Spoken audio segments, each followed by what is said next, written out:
Selamat pagi Bapak Ibu Saudara sekalian.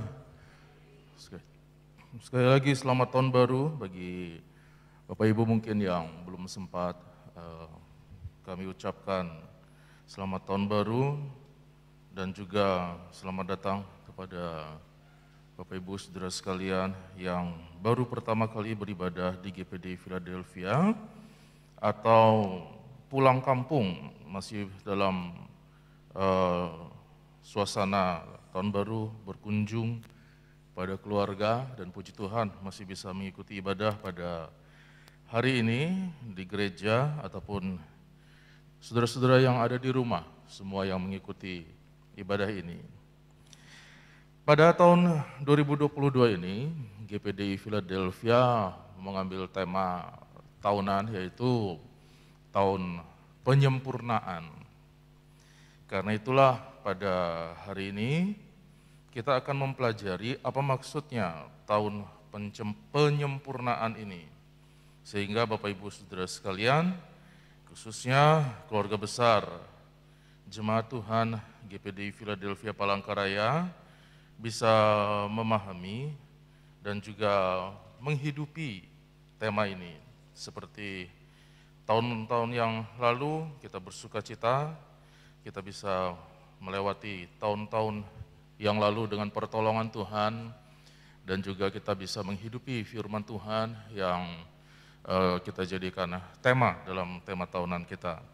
Hari ini kita akan mempelajari, kita buka dalam 1 Samuel pasal 17 ayat 45 sampai 47. 1 Samuel pasal yang ke-17 ayat 45 sampai 47. Jika sudah ketemu bisa suruhkan haleluya. Kita akan baca bergantian. Saya akan membaca ayat 45, Bapak Ibu Saudara sekalian akan membaca ayat 46, dan ayat 47 kita akan baca bersama-sama pada hitungan yang ketiga nanti. 1 Samuel pasal yang ke-17. Tetapi Daud berkata kepada orang Filistin itu, "Engkau mendatangi aku dengan pedang dan tombak dan lembing, tetapi aku mendatangi engkau dengan nama Tuhan semesta alam, Allah segala barisan Israel yang kau tantang itu." 46.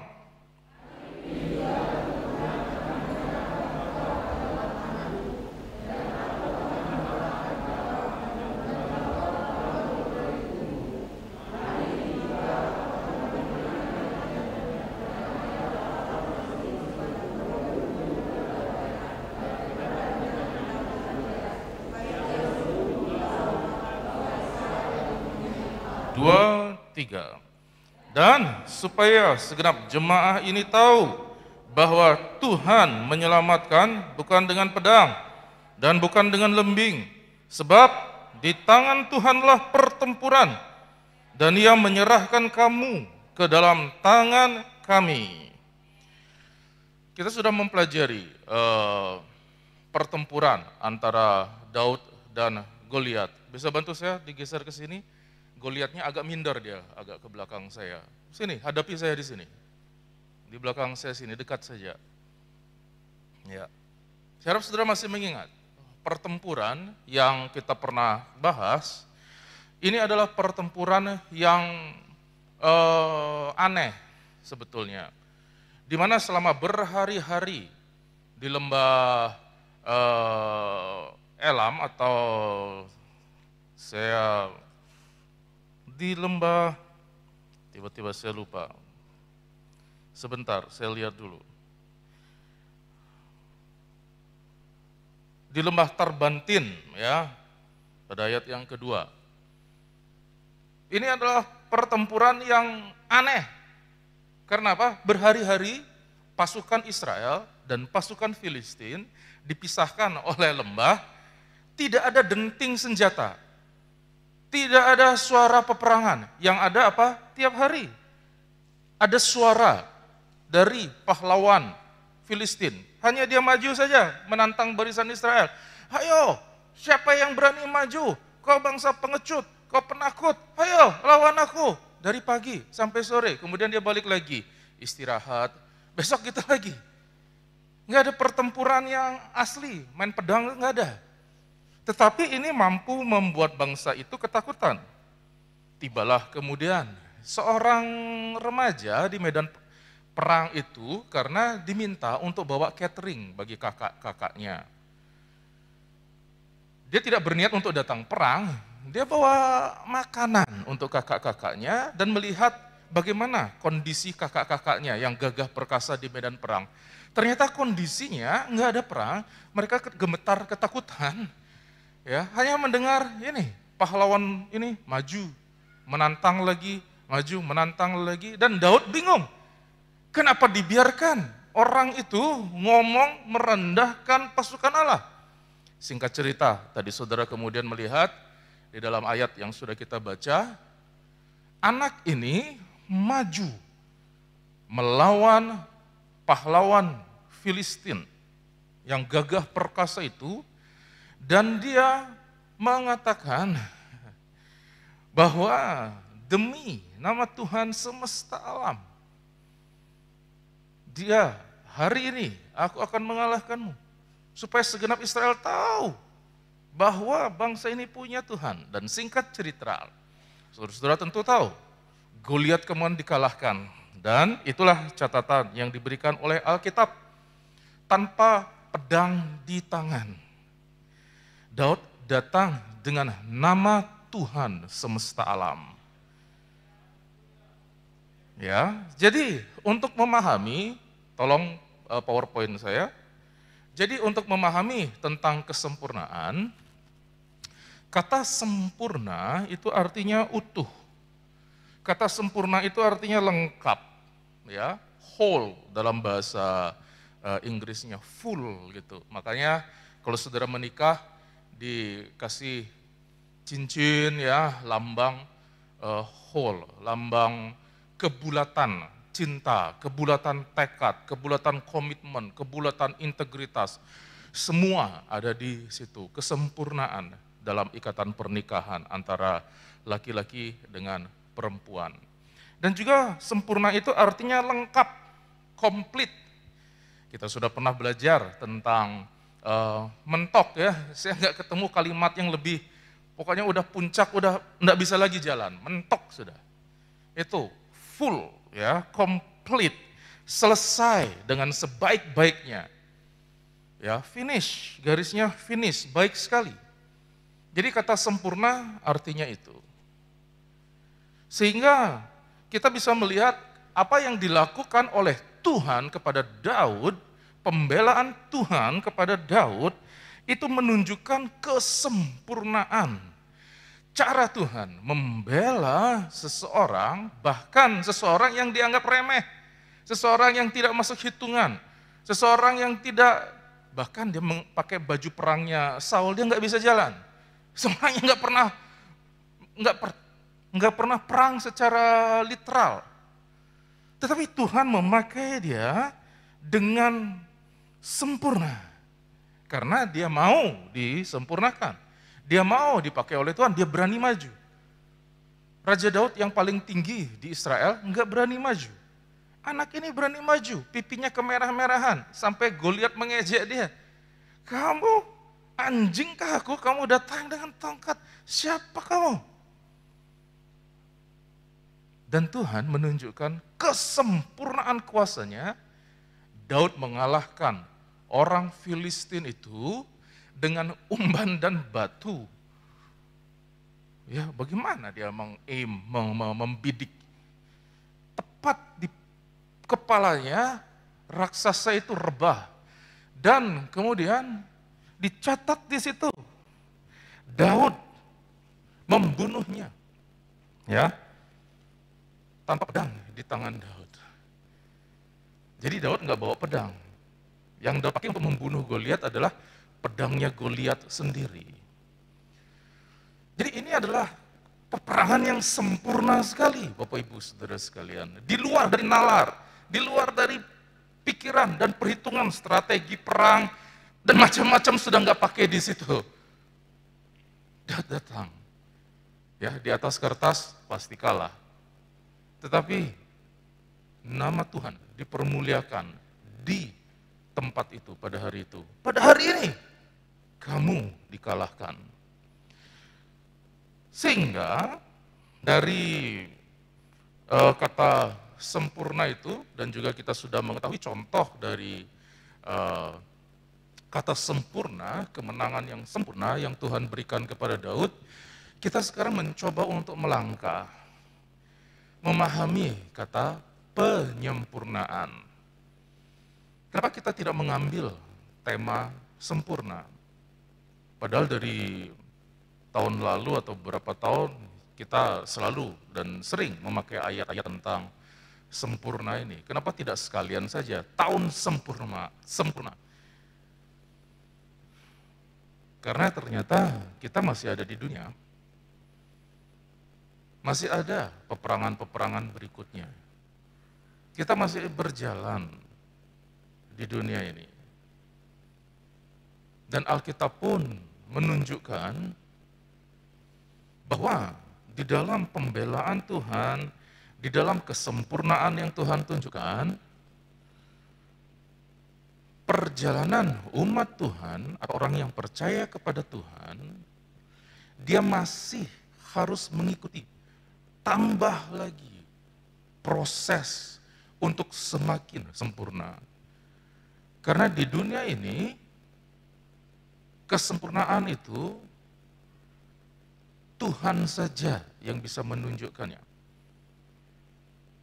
Orang yang mendapatkan kesempurnaan itu masih tetap terus belajar untuk memahami, untuk mengikuti Tuhan dengan sempurna. Nanti saya akan kasih contoh, jika ada di antara Bapak Ibu Saudara sekalian tidak bisa memahami kalimat saya. Karena penyempurnaan itu berarti proses, atau cara, atau perbuatan untuk menyempurnakan. Jadi kalaupun kita sudah sampai mendapatkan pertolongan Tuhan yang sempurna, sampai menikmati pembelaan Tuhan yang sempurna, kita ini loh yang masih perlu belajar di dunia ini untuk terus disempurnakan. Sekarang saya akan kasih contoh tentang penyempurnaan ini. Tadi kita sudah selesai dengan kemenangan yang gemilang di lembah Terbantin. Saya akan mengajak Bapak Ibu Saudara sekalian ke sebuah desa namanya Nob. Nob ini adalah desa atau perkampungan hamba-hamba Tuhan, ya. Di situ adalah tempat imam-imam. Di dalam 1 Samuel pasal yang ke-21. Mari kita membaca 2 ayat saja. Saya harap Bapak Ibu Saudara sekalian membaca bersama-sama dengan saya, hanya 2 ayat. 1 Samuel pasal 21 ayat 8 dan 9. Jika sudah siap bisa serukan haleluya. 2, 3. Berkatalah Daud kepada Ahimelek, tidak adakah padamu di sini tombak atau pedang? Sebab baik pedangku maupun senjataku tidak dapat kubawa karena perintah raja itu mendesak. Kemudian berkatalah imam itu, pedang Goliat, orang Filistin yang kau pukul kalah di lembah Terbantin itulah yang ada di sini, terbungkus dalam kain di belakang efod itu. Jika engkau hendak mengambilnya, ambillah.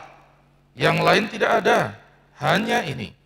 Kata Daud, tidak ada yang seperti itu, berikanlah itu kepadaku.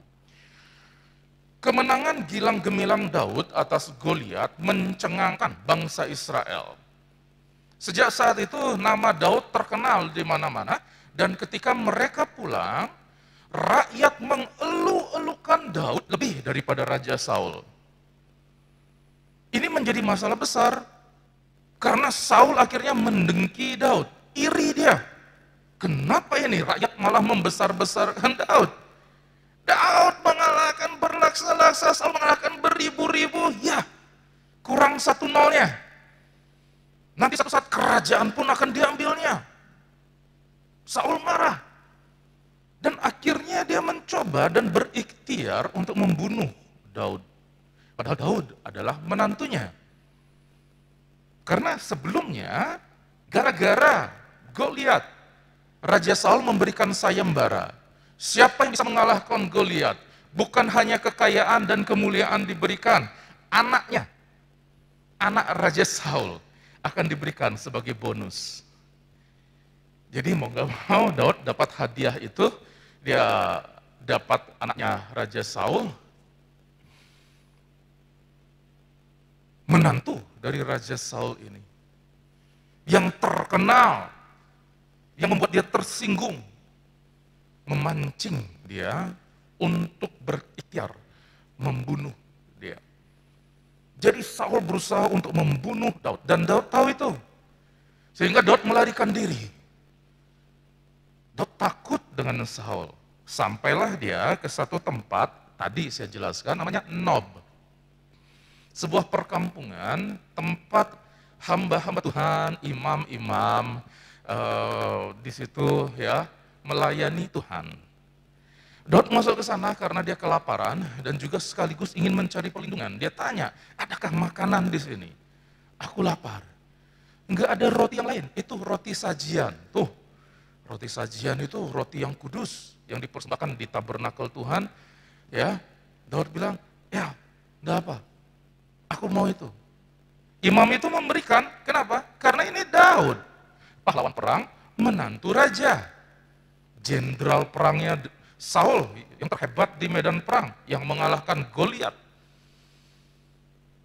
Dia berikan. Dan ketika Daud kemudian mencoba untuk berpikir, mencari cara bagaimana sekarang membela dirinya. Dia tanya, adakah senjata di sini? Aku nggak sempat bawa senjata. Coba Imam Rahman bawakan saya senjata yang ada. Ya, karena Imam Ahimelek bilang, ada pedang Goliat. Pedang Goliat ini adalah souvenir yang dikumpulkan oleh Daud. Saat dia menjatuhkan Goliat, Daud mengambil pedang Goliat itu, ya, terima kasih. Cara menyerahkannya bukan begitu, cara menyerahkan pedang begitu. Iya. Jadi Daud bilang, tidak ada yang seperti ini. Karena dia sudah pernah mencobanya. Dia sudah pernah memakainya. Untuk apa dipakai pedang ini? Untuk apa? Memenggal kepala Goliat. Jadi dia bilang, tidak ada yang seperti ini senjata itu. Wah, dia senang terima.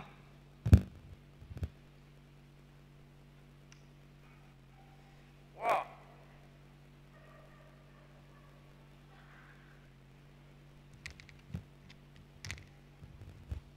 Jadi Bapak Ibu Saudara sekalian, berbekal pedang Goliat,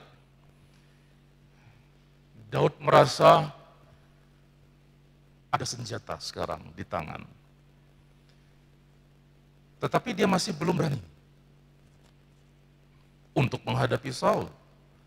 Dia masih menjadi buronan, dikejar, dia lari akhirnya. Setelah dari Nob, dia lari ke Adulam. Dia lari, terus dia lari. Sampai ada perintah untuk dia lari ke Judea.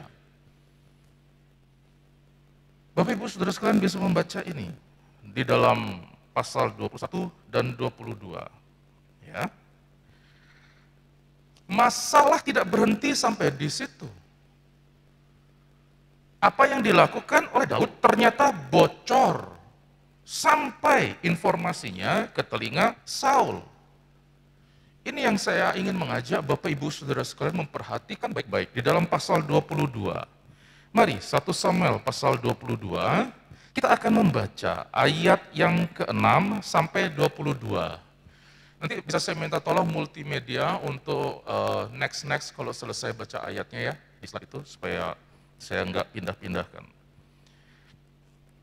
Jika sudah siap bisa serukan haleluya Bapak Ibu Saudara sekalian.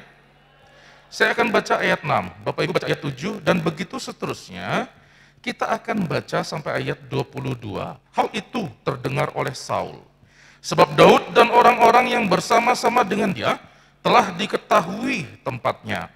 Adapun Saul ada di Gibea, sedang duduk di bawah pohon tamariska di bukit, dengan tombaknya di tangan dan semua pegawainya berdiri di dekatnya. 7.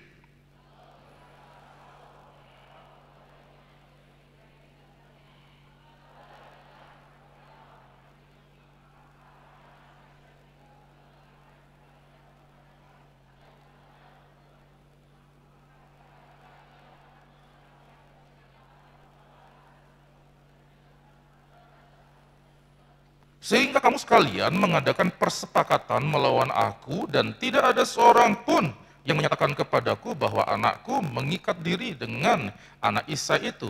Tidak ada seorang pun dari kamu yang cemas karena aku atau yang menyatakan kepadaku bahwa anakku telah menghasut pegawaiku melawan aku menjadi penghadang seperti sekarang ini.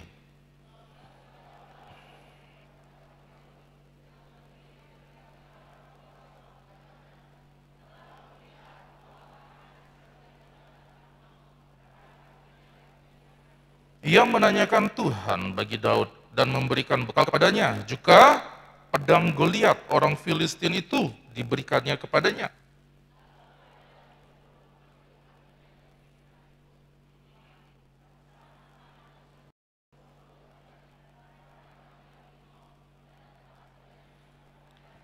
Kata Saul, cobalah dengar, ya anak Ahitub.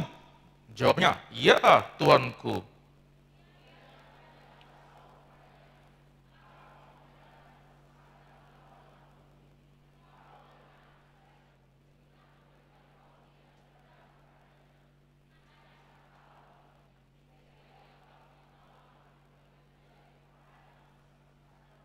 Lalu Ahimelek menjawab raja, tetapi siapakah di antara segala pegawaimu yang dapat dipercaya seperti Daud? Apalagi ia menantu raja dan kepala para pegawalmu dan dihormati dalam rumahmu. 15.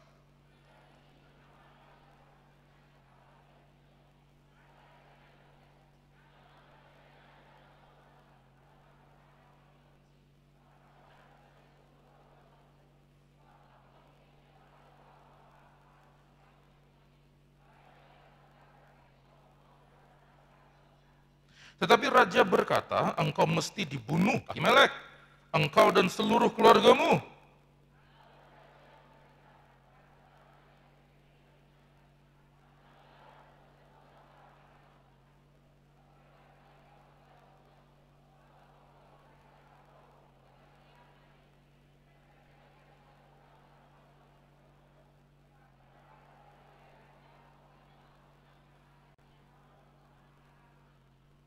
Lalu berkatalah raja kepada Doeg, majulah engkau dan paranglah para imam itu. Maka majulah Doeg, orang Edom itu, lalu memarang para imam itu. Ia membunuh pada hari itu 85 orang yang memakai baju efod dari kain lenan. 19.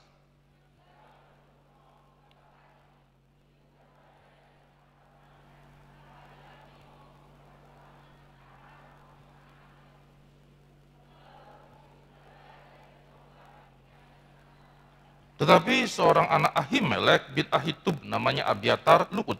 Ia melarikan diri menjadi pengikut Daud. 21.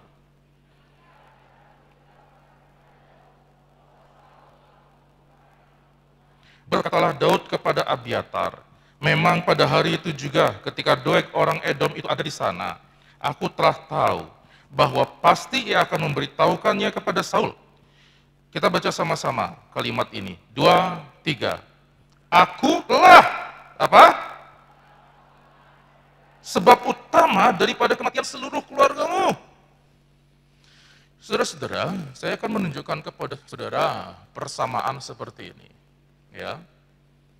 Tadi kita membahas di lembah Terbantin, satu orang Daud melawan satu orang Goliat. Ya, kan Goliat menantang satu lawan satu. Baiklah engkau panggil satu orang di antaramu. Aku akan maju melawannya. Ya, saudara lihat itu dalam 1 Samuel pasal 17 ayat 8 sampai 9. Daud menang tanpa pedang di tangan. Daud menang dengan nama Tuhan semesta alam. Tetapi di Gibea satu orang Daud plus ditambah Daud punya 400 pasukan.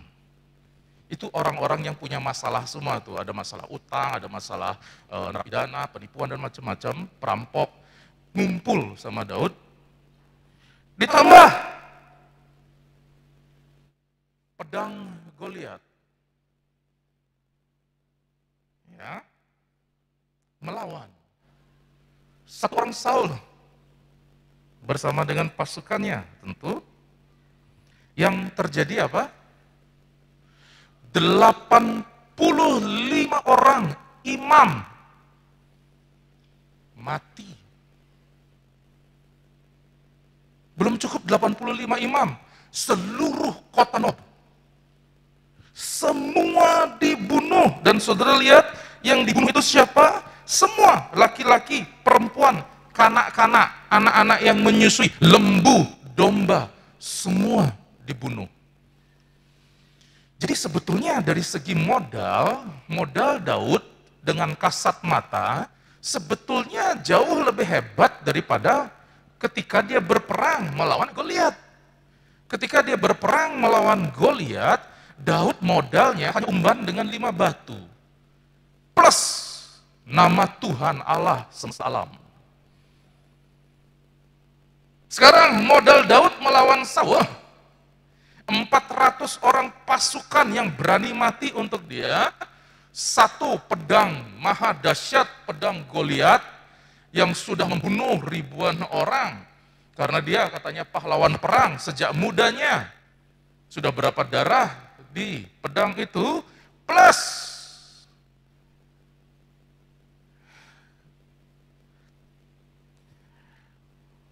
segala kekuatan namanya. Daud adalah jenderal, Daud adalah orang yang mulia, Daud adalah pahlawan perang. Minus nama Tuhan semesta alam. Sama dengan 85 orang meninggal dan seluruh kota meninggal. Saya bisa minta tolong ya. 85 orang itu seberapa ya? Bisa dari Kahana berhitung 1, 2 ke Kawoto terus gitu. Sampai 85 orang, coba. Ya, Pak Darius, terus. Oke, ke belakang saja dulu supaya tidak bingung. Ke belakang dulu ya. Dari Kahana sampai deretan belakang, terus kita maju lagi. Coba, saya ingin lihat 85 orang itu seberapa ya?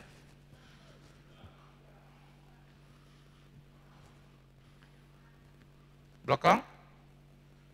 Di belakang, 9, 10,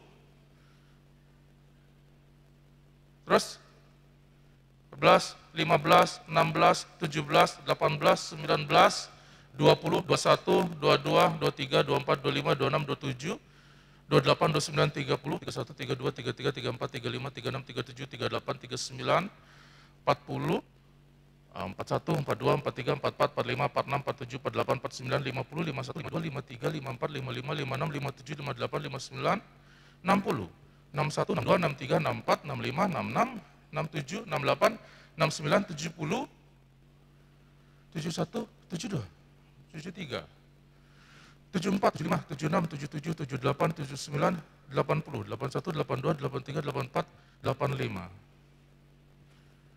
Semua yang di bawah ini habis, tambah bonus di atas lagi, sekitar 15. Banyak atau sedikit yang mati Bapak Ibu Saudara sekalian? Dan 1 kota. Saya ingin Bapak Ibu Saudara, kalau saya mengajak untuk menghitung, kalau saya mengajak untuk bawa bayi ke sini, saya ingin jangan nonton khotbah ini. Bayangkan. Itu bukan orang biasa juga, itu imam. Dan Daud sambil membawa pedang, dia bilang, ini semua gara-gara siapa? Salahku.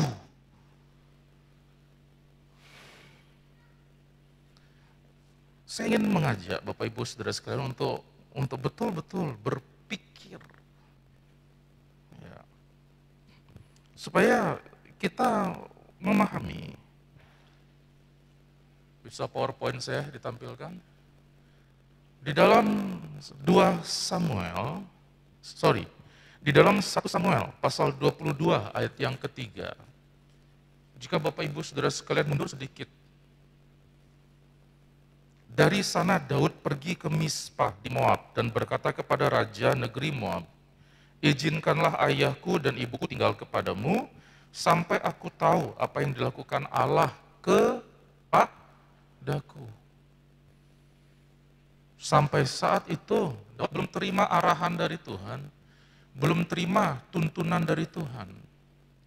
Jadi inilah latar belakang satu pemikiran yang saya ingin Bapak Ibu Saudara sekalian untuk memahami tentang penyempurnaan ini.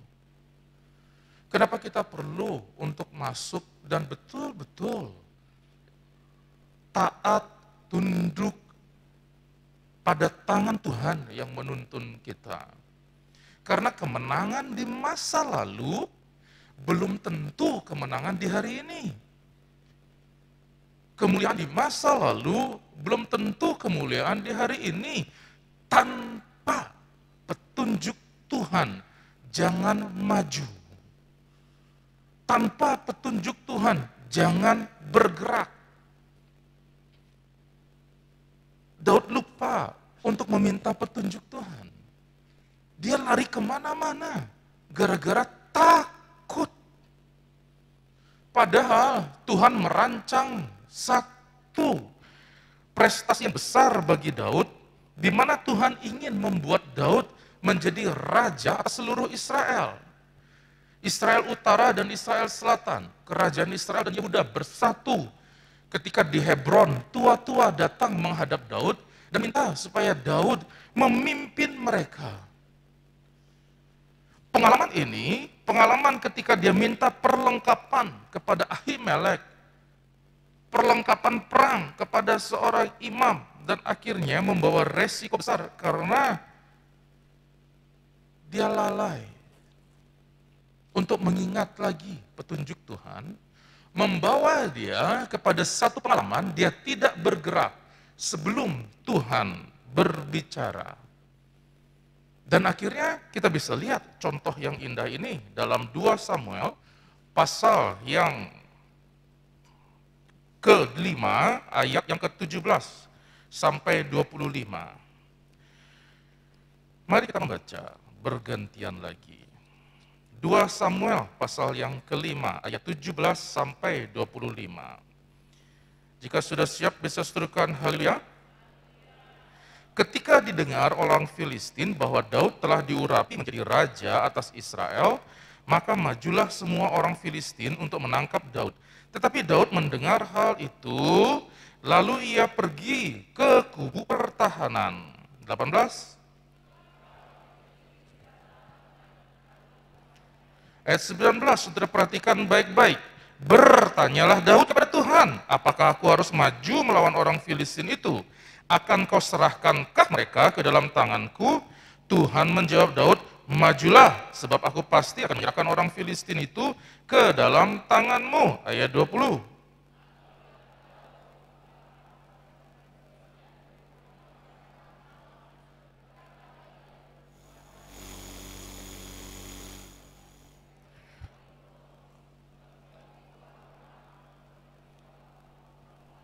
Orang Filistin itu meninggalkan berhalanya di sana, lalu Daud dan orang-orangnya mengangkatnya. 22.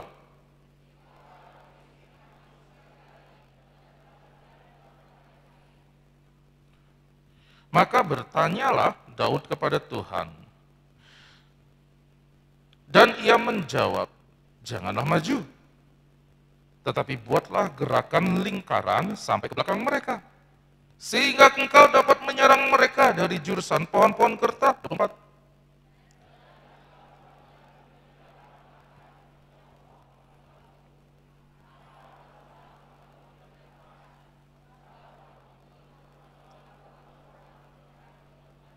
Dan Daud berbuat demikian, seperti yang diperintahkan Tuhan kepadanya.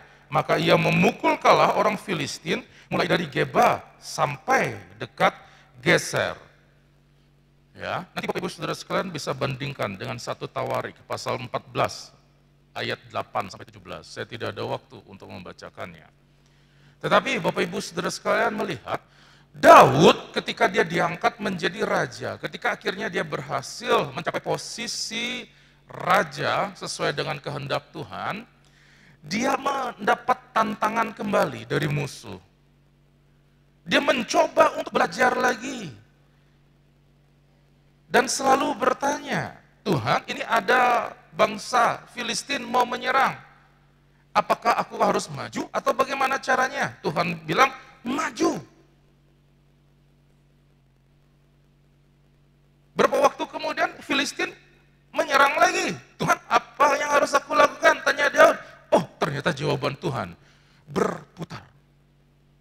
Bapak Ibu bisa bandingkan, jika di tahun 2021 Tuhan bilang maju. Tapi kemudian di tahun 2022, saudara-saudara merasa, sudah terlalu dekat sama Tuhan di 2021. Pasti cara Tuhan maju, cilaka 12. Kalau ternyata cara Tuhan di tahun 2022, putar.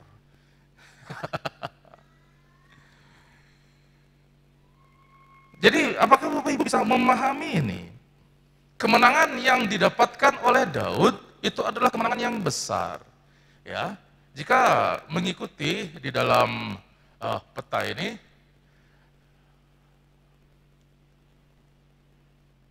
Bapak Ibu bisa melihat jarak antara Geser dengan Geba itu sekitar 19 km. Musuh itu terdesak sepanjang itu. Sejauh itu. Dan cara kerja Tuhan tidak terlalu detail dicatat di dalam 2 Samuel. Ada sedikit detail di dalam kitab Tawarik pasal 14 yang saya tunjukkan tadi. Tetapi yang menarik adalah Nabi Yesaya pada pasal 28 ayat 21 mengabadikan cerita ini dengan mengatakan sebab Tuhan akan bangkit seperti di gunung Perasin. Ia akan mengamuk seperti di lembah dekat Gibeon untuk melakukan perbuatannya, ganjil perbuatannya itu, dan untuk mengerjakan pekerjaannya, ajaib pekerjaannya itu. Jarak antara Raja Daud kepada Nabi Yesaya itu sekitar 250 tahun. Perang di lembah Refaim diingat oleh Nabi Yesaya dan dicatat Tuhan maju berperang dengan sangat dahsyat, dengan ganjil, dengan luar biasa mengusir Filistin dari hadapan Israel. Apakah saudara tidak menginginkan satu kegerakan, keajaiban seperti itu? Caranya tentu jangan tinggalkan Tuhan. Setiap hari, kemarin kita sudah membahas bahwa janji Tuhan, firman Tuhan segar setiap hari. Selalu baru setiap hari. Jangan bangga dengan prestasi masa lalu. Jangan bangga dengan kemuliaan masa lalu dan kemudian kita diam. 2022 ini, di tahun penyempurnaan, itu maksudnya. Dan kita melihat GPDI Philadelphia akan Tuhan bawa selangkah demi selangkah. Selangkah demi selangkah untuk belajar mengikuti tuntunan Tuhan. Untuk belajar taat dan mengikuti apa yang Tuhan mau. Ya. Sehingga dalam kitab Ibrani kita bisa membaca, sebab itu dengan yakin kita dapat berkata, Tuhan adalah penolongku, aku tidak akan takut. Apakah yang dapat dilakukan manusia terhadap aku? Ingatlah akan pemimpin-pemimpin kamu yang telah menyampaikan firman Allah kepadamu. Perhatikanlah akhir hidup mereka dan contohlah imam mereka. Yesus Kristus tetap sama, baik kemarin maupun hari ini dan sampai selama-lamanya. Saya harap jemaat GPDI Philadelphia Palangkaraya memahami hal ini. Sehingga kalau saudara merasa visi yang sama di GPDI Philadelphia Palangkaraya, kita akan mengarah ke sini. Semakin hari, kita semakin belajar untuk peka terhadap firman Allah, untuk peka terhadap tuntunan Allah, untuk terus mencari Tuhan setiap hari. Tidak menjadi monumen, tetapi hidup bertumbuh dan berbuah bagi kemuliaan Tuhan. Puji Tuhan, Bapak Ibu Saudara sekalian, mari kita bangkit berdiri, kita naikkan pujian roh. Ku tak dapat hidup tanpa firman dan roh-Mu.